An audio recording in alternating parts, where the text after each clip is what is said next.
Now, let's dive into today's story. Maxwell Hargrove stared at the half-empty glass of bourbon, his calloused fingers tracing the rim. The bar's dim lighting cast shadows across his weathered face. At 32, he built Hargrove Construction from nothing into a respected firm in Portland. His success story should have been complete with Vanessa, his wife of 7 years, by his side. Another one, Max? The bartender, Gus, slid over to him. Yeah, make it double. Max glanced at his watch. 9:47 p.m. Vanessa had claimed she was working late again. Third time this week. His phone buzzed. A text from Bryce, his foreman and only real friend. Saw Vanessa at the Emerald with some suit. Didn't look like a business meeting. Max's jaw tightened. The Emerald was a high-end restaurant downtown, not the type of place for casual business meetings. He'd suspected something was wrong for months. The late nights. The new perfume. The way she tilted her phone away when he entered the room. Cancel that drink, Max said, tossing cash on the counter. I need to go. The rain pounded against his truck's windshield as he drove to the Emerald. He parked across the street, engine idling. 20 minutes later, they emerged, Vanessa in a dress he'd never seen, laughing as she touched the arm of a tall, polished man with salt and pepper hair. Dr. Nathaniel Reeves, the prominent psychiatrist whose office Vanessa had hired Max's company to renovate last year. Max watched as Reeves opened his BMW's passenger door. Before Vanessa slid in, Reeves pulled her into a kiss that left no room for misinterpretation. Max's knuckles went white against the steering wheel, but he didn't move. Not yet. He needed proof beyond shadows in the rain. The next morning, Max maintained his routine. Vanessa had returned late, slipping into bed with whispered excuses about a work crisis. He said nothing, kissing her forehead before heading to his job site. You look like hell, Bryce said, handing him coffee. Need you to cover for me today. Tell the crew I'm meeting with the bank. Max drove to the electronics store, purchasing a small recording device and wireless cameras. That evening, he installed them strategically throughout their house. In his workshop, he meticulously fashioned a false bottom in Vanessa's dresser drawer while she showered. Over the next week, Max collected evidence. Phone calls when she thought he wasn't home. Text messages glimpsed when she stepped away from her phone. Conversations recorded in their living room when Reeves visited while Max was supposedly out of town. Their words cut deeper than any blade. We need to get rid of him, Reeves had said. You deserve better than some blue-collar guy who can't even discuss literature. Max isn't sophisticated, but he's good to me, Vanessa replied. Good enough to keep paying for this lifestyle while we enjoy ourselves. Their laughter had echoed through Max's workshop as he listened, silently crafting wooden coasters for a housewarming gift he'd promised their neighbors. That night, Vanessa suggested they take a weekend trip to Seattle. You've been working so hard. The Hunter Creek project is finished. Let's celebrate. Max agreed, smiling as he poured her another glass of wine. His eyes betrayed nothing as he scrolled through his phone, reading another message from Reeves to Vanessa. Train tickets booked. Once he's passed out, we'll leave him at the station. The comedy will be worth it. The Seattle-bound train hummed steadily on the tracks. Max nursed his third whiskey, watching the Oregon countryside blur past. Vanessa sat beside him, her hand occasionally squeezing his thigh. Across from them, Nathaniel Reeves pretended to read architectural papers, having joined them at the last minute due to what Vanessa called a happy coincidence. Drink up, Max, Vanessa encouraged, her green eyes sparkling. You've earned this break. 3 seats ahead, Max noticed a young woman glancing back at them periodically. Something about her seemed familiar, but the alcohol had begun to fog his thoughts. By the time they reached the Washington border, Max's speech had slurred. He rarely drank heavily, but the double-dosed sleeping pills Vanessa had slipped into his first drink explained his unusual state. Let's get some air at the next stop, Reeves suggested. Portland Union Station has a beautiful waiting area. Max tried to focus. That's going backward. We passed Portland hours ago. Vanessa laughed. Honey, we're not even an hour out. You dozed off. Something wasn't right, but Max couldn't fight the darkness creeping into his vision. The last thing he remembered was Vanessa and Reeves helping him onto a bench at what they claimed was just a brief stop. When Max awoke, the station was nearly empty. His wallet remained, but his phone was gone. The large clock above the ticketing office read 2:17 a.m. He stumbled to the information desk where a night attendant barely looked up from her magazine. Last train to Seattle left at 11:40. First morning train is at 6:15, she said flatly. My wife, Max muttered. Dark hair, green dress. And a man. Salt pepper hair. Couple fitting that description boarded the late Seattle train, she replied. Man said his drunk brother would be looking for them. Said to tell you good luck finding your way home, buddy. They seemed to think it was hilarious. Max steadied himself against the counter, clarity piercing through his drugged haze. He wasn't in Portland. The station signs read Centralia, Washington, a small city halfway between Portland and Seattle. He stumbled outside into the rain, laughing bitterly. The ultimate joke. Abandon the unsophisticated husband in an unfamiliar town with no phone. They'd be back in Portland by morning, in their bed, while he scrambled to find his way home, arriving disheveled and humiliated. The young woman from the train approached him under the station awning. They drugged you, she said matter-of-factly. Who are you? Diana Lowell. I work for Westlake Insurance. We've been investigating Dr. Reeves for insurance fraud. Your wife became a person of interest 3 months ago. Max stared at her. You were following us? I didn't expect them to dump you here. She handed him a business card. Call when you're sober. We should talk. Max pocketed the card without looking at it.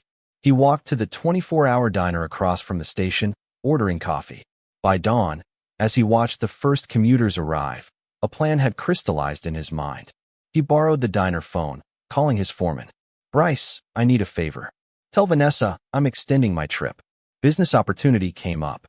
She called looking for you already. Said you wandered off drunk. Perfect. Keep that story going. I'll explain later. Max withdrew cash from an ATM with his backup card, the one linked to his private account that Vanessa knew nothing about. He purchased a disposable phone, then checked into a motel under a false name. In his dingy room, he made 2 calls, one to his attorney requesting urgent document preparations, and another to Diana Lowell. I'm not interested in helping with your fraud case, he told her. But I need information, and I'm willing to pay for it. 3 days later, Maxwell Hargrove legally ceased to exist. Using contacts from his construction days, he obtained a new identity, Dominic Reed. He sold his half of Hargrove Construction to Bryce for a fraction of its worth, with payments directed to an offshore account. The motel room became his war room. Diana provided photos of Vanessa and Nathaniel's affair dating back 18 months, along with details of their conversations. They've been planning to push you out for months, Diana explained. Reeves has gambling debts. Your company's success made you a target. When Vanessa reported Max missing, Diana ensured the police investigation stalled, a favor she called in from a detective friend who owed her. Meanwhile, Max altered his appearance, growing a beard and darkening his blonde hair. Before disappearing completely, Max executed the final stroke. He emptied their joint accounts, transferring the money to untraceable Bitcoin. Their home, solely in his name, was sold to a shell company he'd established. By the time Vanessa realized what had happened, the house would belong to strangers, with no paper trail back to Maxwell Hargrove. You're being thorough, Diana noted, watching him organize his documents. They wanted to play a joke, Max replied coldly. Let's see how hard they laugh when they have nothing. Max left one clue, a message scrawled on their bedroom wall behind the headboard, where it wouldn't be discovered until the bed was moved. Who's laughing now? With a burner phone, Max called Bryce one last time. Is it done? He asked. She came home from Seattle hysterical, Bryce replied. Claimed you wandered off drunk. When police found your empty apartment and the transfer papers, she lost it. Reeves tried calming her down, but they're panicking. Your lawyer served the divorce papers this morning. Did you leave the envelope? Under the floorboards in their bedroom like you asked. The recording device is still running. Good. Destroy this number after we hang up. Before departing, Max considered Diana. She'd been professional, even sympathetic. Start over with me, he offered. She hesitated. I can't. I have family here. Max nodded, respecting her decision. If you ever change your mind, there's an envelope at this address. He handed her a paper with instructions to a safety deposit box containing $250,000 in bearer bonds. His thanks for her help. Hours later, Dominic Reed boarded a flight to Phoenix, Arizona. His contractor license transferred easily to the new state, and his seed money, modest compared to what he'd left behind, was enough to start again. Over the next 20 years, Dominic Reed Enterprises grew into one of the Southwest's premier construction firms. He specialized in luxury developments, earning a reputation for integrity and innovation. Few knew the man behind the company. He avoided photos and public appearances, managing his empire through trusted lieutenants. The pain of betrayal hardened into something like a diamond inside him, unbreakable, cold, and capable of cutting through anything in his path. He never remarried, never trusted anyone with his true story. The only reminder of his past was a small newspaper clipping framed in his private office. Local psychiatrist files for bankruptcy following malpractice suit. Reeves had spiraled after Max's disappearance, taking increasingly desperate cases until one went tragically wrong. It was just the beginning of the long game Max had set in motion before disappearing. Dominic Reed surveyed downtown Phoenix from his penthouse office. The city sprawled beneath him like a circuit board glittering in the desert sun. At 52, he cut an imposing figure, his once blonde hair now silver and cropped short, his face weathered but distinguished, his physique maintained through relentless discipline.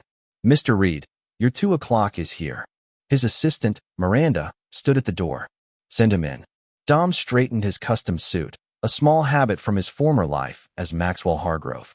Lawrence Kingsley entered, extending his hand. The developer wanted Reed Enterprises to build his ambitious new project, a self-contained community in the foothills north of Phoenix. "Your reputation precedes you, Mr. Reed. They say you build fortresses, not just buildings." Dom smiled tightly. "I believe in creating things that last, Mr. Kingsley." The meeting progressed smoothly until Kingsley mentioned a potential partner. "Dr. Nathaniel Reeves recommended your firm specifically. His investment group is backing part of the project." Dom's face remained impassive, but his mind raced. It couldn't be coincidence.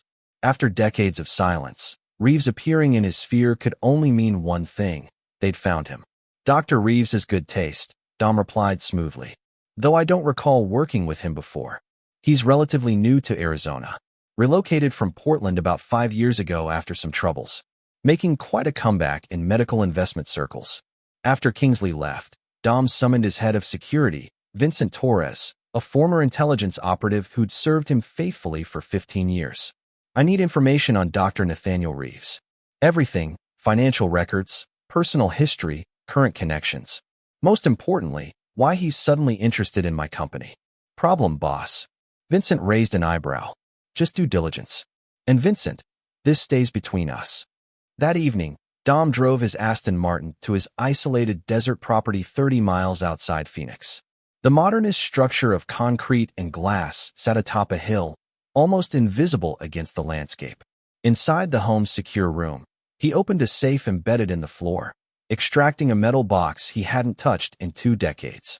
Inside lay the remnants of Maxwell Hargrove: original birth certificate, photos of his parents, a small wooden box crafted by his father, and a USB drive containing evidence of Vanessa and Nathaniel's betrayal. He plugged the drive into an air-gapped computer, reviewing the old recordings and photos. Their voices sounded strange now, like characters from a half-forgotten film. His secure phone rang, Vincent calling. "Found something interesting," Vincent said. "Reeves married your ex-wife 16 years ago. They've been struggling financially. Reeves lost his medical license after a malpractice suit, tried reinventing himself as a medical investor. They live in Scottsdale now." Dom's grip tightened on the phone. "Any children?" "One daughter, Bianca Reeves, 22 years old." Dom did the math quickly. The timing suggested she could have been conceived shortly after his disappearance. "Get me DNA confirmation," Dom ordered. "Already working on it." "One more thing. They've been asking questions about Dominic Reed. Hired a private investigator last month." After hanging up, Dom stared at a photo of Vanessa on his screen. Her betrayal had defined his life's second act, fueling his rise from nothing. Now she was back, likely desperate, and seeking something from him. The thought brought a cold smile to his face. His security system alerted him to an approaching vehicle. The cameras showed a woman in her 50s, elegant despite obvious signs of aging, standing at his gate. Vanessa. After all these years, she'd found him. Dom activated the intercom. "This is private property." "Maxwell." Her voice cracked. "It's me. Please, we need to talk." Dom's finger hovered over the button that would open the gate. 20 years of carefully orchestrated anonymity hung in the balance. With deliberate slowness, he pressed a different button.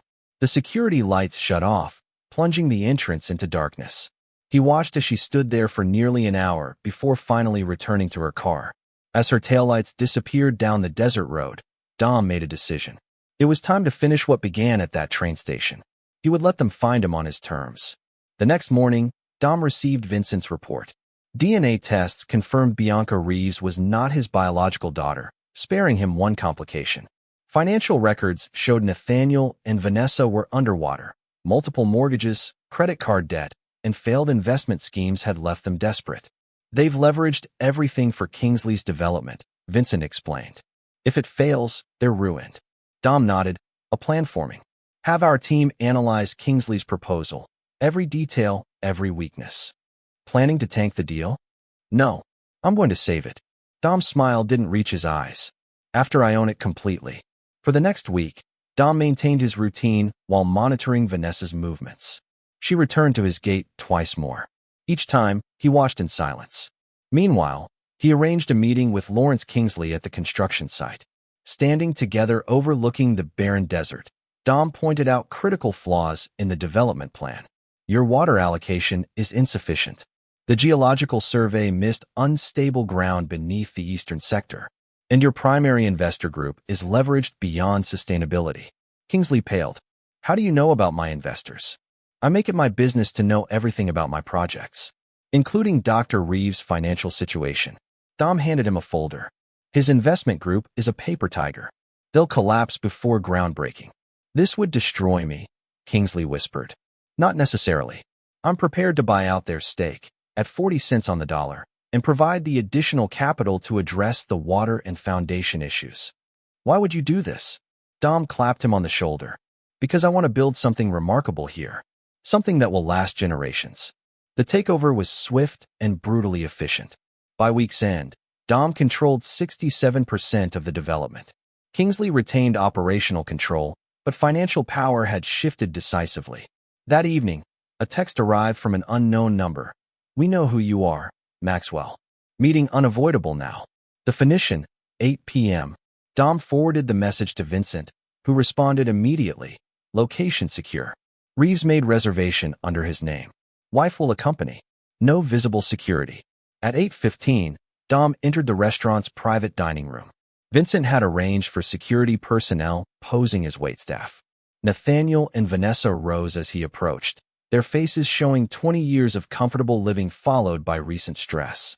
Maxwell, Vanessa whispered, reaching for his hand. Dom sidestepped her touch, sitting at the table's head. I go by Dominic now. Shall we order? The waiter poured wine. Dom noted Nathaniel's trembling hands. You've done well for yourself, Nathaniel attempted. Quite the empire. Yes, Dom replied simply. Unlike your series of failures. Vanessa's face hardened. We had difficulties after you left. After you abandoned me at a train station, Dom corrected. Quite the joke. It was stupid, Nathaniel admitted. We were young, irresponsible. And now you're old and desperate. Dom sipped his water. Which brings us to why you sought me out after all these years. Vanessa leaned forward. We've changed, Max. What happened was unforgivable, but... Let's dispense with pretense, Dom interrupted. You need money. Your stake in Kingsley's development was your last hope. Now I control it. Nathaniel's face reddened. You deliberately targeted us.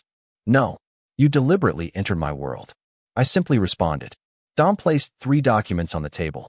Your options. First, a buyout of your remaining interest at market value, approximately $300,000. Second, consulting positions with the project, salaried but no ownership.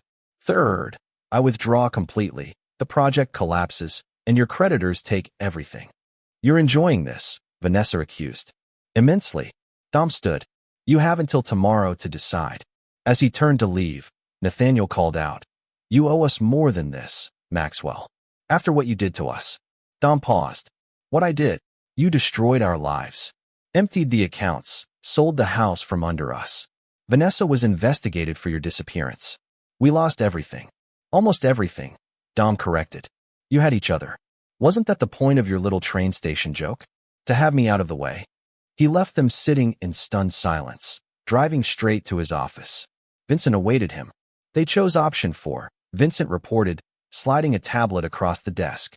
The screen showed police reports filed by Nathaniel and Vanessa before their meeting, alleging threats and harassment from Dominic Reed, whom they claimed was actually Maxwell Hargrove, a man with a vendetta against them. Dom laughed. They still underestimate me. Dom woke the next morning to his phone buzzing incessantly. The screen showed 49 missed calls, 7 from Vanessa, 12 from Nathaniel, and the remainder from unknown numbers. News alerts crowded his notifications. Vincent called as he scrolled through messages. It started, his security chief said. They've gone public with their story. Local news is running with it. Phoenix billionaire actually missing husband with revenge plot. They're painting themselves as victims. Dom dressed calmly, selecting his most imposing suit. Activate contingency protocol Lazarus. Already in motion. Our crisis team is prepared with the evidence packages. When Dom arrived at his office, reporters crowded the lobby. His legal team flanked him as he strode through the chaos without acknowledging questions. In his conference room, his executives awaited. Dom addressed them directly. 20 years ago, I was Maxwell Hargrove.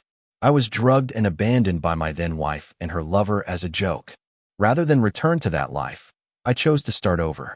Everything I've built is legitimate. This company will weather this storm. The room remained silent until his CFO spoke. What do you need from us? Business as usual. This is personal, not corporate. As the meeting disbanded, Dom's phone rang. Lawrence Kingsley. I'm being contacted by reporters, Kingsley said. They're saying you built your empire on stolen money. Do you believe them? A pause. No. But perception matters in our business. Give me 48 hours, Dom promised. Things will become clearer. After hanging up, Dom reviewed Vincent's latest report. Nathaniel and Vanessa had escalated beyond media. They'd filed legal claims against Reed Enterprises, alleging it was built with assets stolen from Maxwell Hargrove's estate. They're desperate, Vincent observed. The Kingsley project was their last chance. No, Dom corrected. I'm their last chance. That's why they're pushing so hard. They think they can force a settlement. Dom spent the afternoon in video conferences with his attorneys. By evening, the story had gone national. The billionaire developer who reinvented himself after being abandoned by his cheating wife. Public opinion seemed split. Some viewed him as the victim of a cruel joke who'd risen above his past, while others questioned the legality of his actions following his disappearance. As darkness fell, Dom's secure line rang, a number he hadn't seen in 20 years. Hello, Max. Diana Lowell's voice hadn't changed much. Diana, I wondered if you'd surface during this circus. I saw the news. Thought you might need that package I've been holding. Dom smiled. Diana had been his insurance policy. The evidence she'd gathered as an insurance investigator had been preserved and updated over the years. Her testimony could destroy Nathaniel and Vanessa's claims of innocence. I think it's time, he agreed. Can you be in Phoenix tomorrow? I've been in Phoenix for 3 years, she replied, running the regional office of Westlake Insurance. I've kept tabs on you. The revelation startled him. Why didn't you contact me? You seem to be doing fine on your own. But this changes things. As night deepened, the calls continued to accumulate on Dom's phone. 49 missed calls became 60, then 75. He ignored them all, focusing instead on preparing for his counterattack.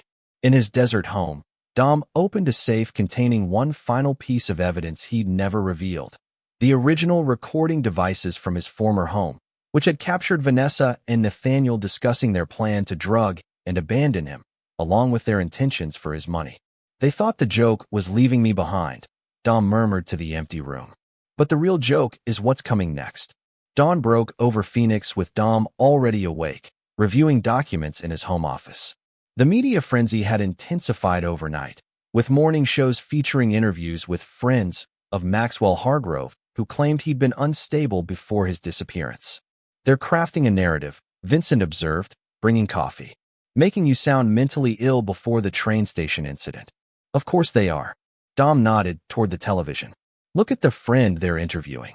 The screen showed a heavy-set man identified as Colin Denvers, former colleague. Vincent frowned. Problem. Colin Denvers died 12 years ago. That's an actor. Dom's phone lit up with a text from Diana. Ready when you are. Dom's response was immediate. Excalibur Protocol. Noon. By mid-morning, Dom had convened his crisis team at Reed Tower. Legal representatives, PR specialists, and security personnel filled the conference room. At noon today, we released the full evidence package to select media outlets, Dom instructed.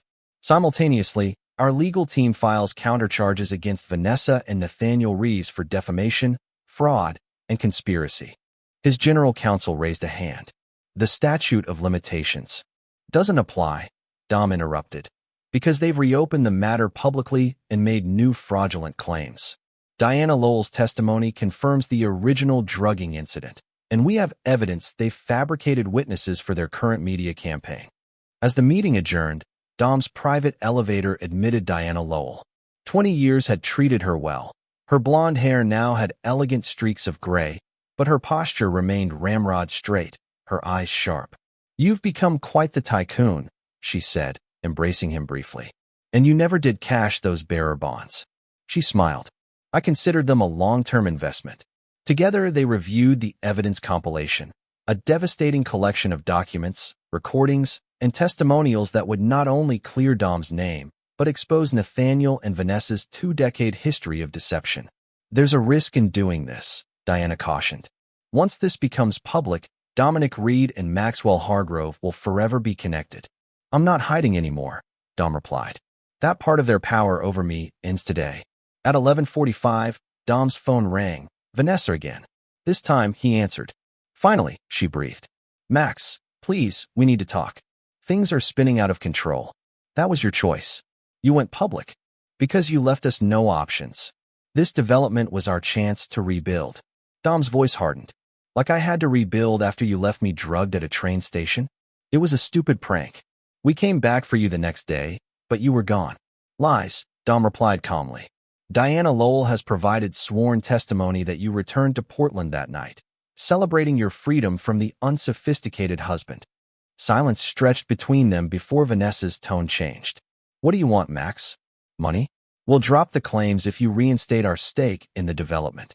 Turn on Channel 12 in 15 minutes. You'll have my answer then." At precisely noon, Dom stood before cameras at a hastily arranged press conference. His legal team distributed evidence packets to journalists as he approached the microphone. 20 years ago, I was Maxwell Hargrove," he began. "A successful contractor whose wife and her lover drugged him and abandoned him at a train station as a joke. Rather than return to betrayal, I chose to rebuild my life under a new name, legally, transparently, using only seed money from accounts that were solely in my name." He gestured to Diana, who joined him at the podium. "This is Diana Lowell, an insurance investigator who witnessed the aftermath of their prank and has maintained records of their actions since."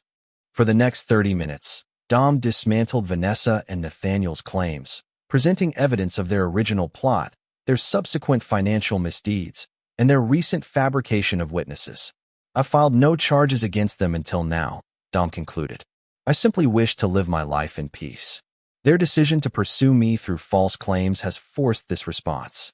As he finished speaking, Vincent approached with a tablet. The screen showed Nathaniel and Vanessa watching the broadcast from their Scottsdale home, their faces ashen. "Phase 2. Vincent asked quietly. Dom nodded. "Proceed." Across town, federal agents arrived at the Reeves residence with search warrants related to wire fraud and tax evasion, charges stemming from their fabricated investment group and years of financial misrepresentations that Dom's investigators had uncovered.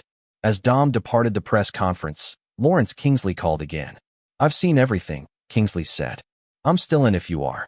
"The development proceeds as planned," Dom confirmed, without the Reeves involvement. By evening, the media narrative had shifted dramatically. What began as the story of a vengeful ex-husband had transformed into a tale of resilience against betrayal. Financial analysts praised Dom's transparency while questioning how the Reeves had maintained their lifestyle despite years of documented losses. In his desert home, Dom watched the coverage with Diana. "Feel vindicated?" she asked. "Vindication implies I needed external validation. This was simply correction." Diana studied him. "You've been planning this for 20 years, haven't you? Not just protecting yourself, but preparing for when they eventually found you." Dom smiled. "The best revenge is built slowly, brick by brick." The days following Dom's press conference brought a cascade of revelations. Federal investigators expanded their probe into Nathaniel and Vanessa's finances, uncovering connections to multiple fraudulent investment schemes. Former patients came forward with allegations that Reeves had mishandled their cases, stories that had been suppressed through settlements containing non-disclosure agreements. Dom observed the fallout with detached precision, directing Vincent to maintain surveillance but take no further action. The system he'd set in motion would complete what he'd started. "They've requested a meeting," Vincent reported 3 days later. "Through their attorney." "Denied," Dom replied without hesitation. "All communication through legal channels only." On the 4th day, Bianca Reeves, Nathaniel and Vanessa's daughter, appeared at Reed Tower, demanding to see him. Security alerted Dom immediately. "What's your assessment?" Dom asked Vincent after viewing the security footage. "She's angry but composed. 22 years old, graduate student in psychology at ASU. No criminal record." Dom considered for a moment. "Send her up." Bianca Reeves had Vanessa's green eyes, but none of her softness. She sat across from Dom, her posture rigid with controlled fury. "You've destroyed my parents," she began without preamble. "Your parents destroyed themselves," Dom corrected. "I merely exposed the truth." "The truth?" she scoffed. "You abandoned your wife, stole your joint assets, and disappeared. Then you spent 20 years building an empire while planning revenge." Dom leaned forward. "Is that the story they told you? That I abandoned Vanessa? I've seen the police reports from when you disappeared. Reports your mother filed after they left me drugged at a train station." Dom activated his display, showing her the evidence Diana had compiled. "This is what actually happened. Your mother and father, who was her lover while we were married, thought it would be amusing to drug me and leave me in an unfamiliar city without my phone. I simply chose not to return to people capable of such betrayal." Bianca's face remained impassive as she reviewed the documents, but Dom noted the slight tremor in her hands. "Even if this is true," she said finally, "your response is disproportionate. They played a cruel prank. You've orchestrated their complete destruction." "No," Dom shook his head. "I never contacted them after I left. I built a new life, leaving them to theirs. They chose to enter my world, to attempt blackmail through media pressure. Everything that's happening now is the consequence of their choices, 20 years ago and last week." Bianca stood, gathering her composure. "They're facing criminal charges. They could go to prison. For crimes they actually committed," Dom noted. "Not ones I fabricated. Is there nothing I can say that would make you stop this?" Dom studied her, innocent of her parents' sins, yet shaped by their deceptions. "I won't pursue them further. But I won't intervene in legitimate investigations either." After she left, Diana called. "I saw Vanessa and Nathaniel's daughter enter your building. Everything okay?" "She wanted me to call off the dogs." "And?" Dom sighed. "I told her I wouldn't pursue additional charges." "That's surprisingly restrained." "She's not responsible for their actions," Dom replied. "Unlike them, I don't punish the innocent." The following morning, Lawrence Kingsley arrived with updated development plans. The project, now named Phoenix Ascendant, would proceed with Dom as majority stakeholder. "We've resolved the water rights issues," Kingsley explained, spreading blueprints across the conference table. "And the foundation reinforcement adds only 12% to construction costs." Dom approved the revisions, signing the final contracts. As Kingsley departed, he asked, "How does it feel?" Winning so completely, Dom considered the question. "It feels appropriate." Later that day, as Dom reviewed quarterly projections, Vincent entered with news. Nathaniel Reeves had suffered a heart attack and was in intensive care. Vanessa had been arrested on related fraud charges after investigators discovered evidence she'd been orchestrating their financial schemes. "Do you want to respond?" Vincent asked. Dom shook his head. "No, their chapter in my life is closed." That evening, Dom drove to his desert home, watching the sunset paint the landscape in amber and crimson. His phone rang. "Diana. Thought you might want company tonight," she said when he answered. "I'm fine." "Didn't ask if you were fine. Asked if you wanted company." Dom smiled despite himself. "The gate code is 4721. They sat on his terrace as darkness claimed the desert, sharing a bottle of whiskey. "What will you do now?" Diana asked. "Your secret's out. Maxwell Hargrove and Dominic Reed are forever connected." "Continue building," Dom replied. "That's what I do." Diana studied him in the fading light. "You never really moved on, did you? Everything you've built was shaped by what happened at that train station." Dom considered her words. "Perhaps. but I built something lasting from that foundation of betrayal. There's a certain symmetry to it. Is it enough? She asked quietly. Dom didn't answer immediately, his gaze fixed on the distant mountains. It will have to be. 1 month after his public revelation, Dom stood at the Phoenix Ascendant groundbreaking ceremony. Photographers captured his silver-haired figure against the desert backdrop as he pressed the ceremonial shovel into the earth. This development represents more than luxury homes and commercial space, he told the assembled journalists and dignitaries. It's about creating something that outlasts us, a community built on solid foundations. The symbolism wasn't lost on those familiar with his story. Lawrence Kingsley nodded appreciatively at the double meaning. As construction began, Dom received word that Nathaniel Reeves had survived his heart attack but faced multiple federal charges. Vanessa had accepted a plea deal, agreeing to testify against associates in their various financial schemes. They'd lost everything, their homes seized, assets frozen, reputations destroyed. Vincent provided regular updates on their declining situation, but Dom found himself increasingly disinterested. The reckoning he'd anticipated for 20 years had arrived, yet it brought neither joy nor peace, merely closure. Diana had become a more frequent presence in his life, their shared history creating a unique understanding between them. One evening, as they reviewed charitable foundation proposals in his office, she broached the subject directly. Have you visited them? Dom looked up from his papers. No. Why would I? Because until you do, they still have power over you. He considered her words carefully. Perhaps you're right. The next day, Dom directed his driver to the federal detention center where Vanessa awaited sentencing. Vincent had arranged the meeting, ensuring privacy. Vanessa appeared haggard, her once vibrant beauty dulled by stress and defeat. She sat across from Dom, separated by a reinforced glass partition. I didn't expect to see you, she said, her voice steady despite everything. I needed to understand something, Dom replied. All these years later, did you ever regret what you did at that train station? Vanessa studied him before answering. Yes, not immediately. We thought you'd find your way home, humiliated but unharmed. When you disappeared instead, I felt relief at first, then guilt. But Nathaniel convinced me you'd orchestrated it to punish us. And you believed that? I needed to. Her eyes met his directly. It was easier than admitting we'd destroyed something good for a cruel joke. Easier than acknowledging I'd betrayed a good man who loved me. Dom absorbed her words silently. You won, Max, she continued. You took everything. No. Dom shook his head. You and Nathaniel took everything from yourselves. 20 years ago, and again now. I simply refused to be your victim. He stood to leave, but paused when she spoke again. Was it worth it? Building your entire life around revenge. Dom considered the question. I didn't build my life around revenge. I built it around never being vulnerable to people like you again. The distinction matters. From the detention center, Dom drove to the Phoenix Ascendant construction site.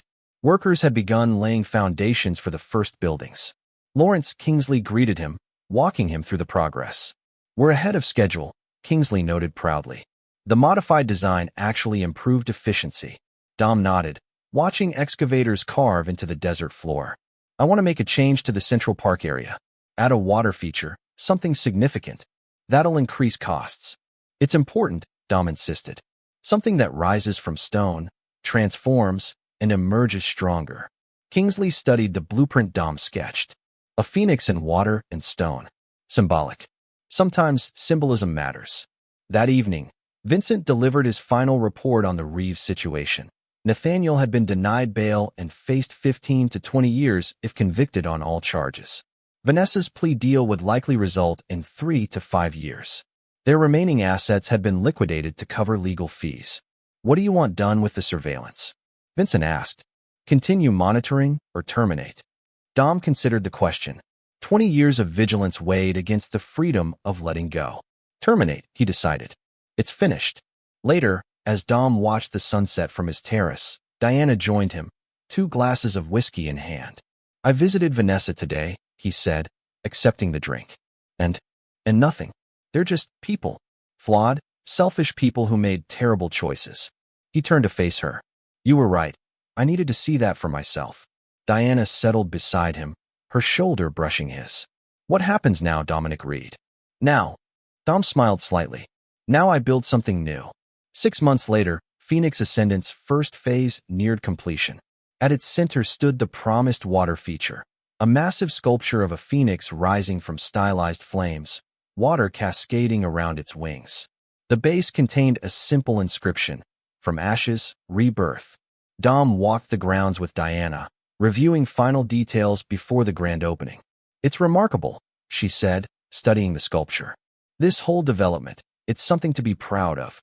"Yes," Dom agreed. "Something that will outlast the pain that inspired it." As they stood there, Dom's phone chimed with a news alert. Nathaniel Reeves had been sentenced to 18 years for fraud and conspiracy. Vanessa had received 4 years with possibility of parole after 2. Dom read the notification, then silenced his phone and returned it to his pocket without comment. "Not interested?" Diana asked. "Their story isn't mine anymore," Dom replied, taking her hand. "I have other foundations to build now." As evening settled over Phoenix Ascendant, lights illuminated the rising phoenix, water gleaming against stone. Dominic Reed, once Maxwell Hargrove, stood beside the woman who'd helped him rise from his own ashes, finally free of the past that had defined him for 20 years. The joke played at a distant train station had long since faded. In its place stood a legacy of strength, resilience, and ultimately, release, a testament not to revenge, but to the power of transformation. This is where our story comes to an end. Share your thoughts in the comments section. Thanks for your time. If you enjoy this story, please subscribe to this channel. Click on the video you see on the screen, and I will see you there.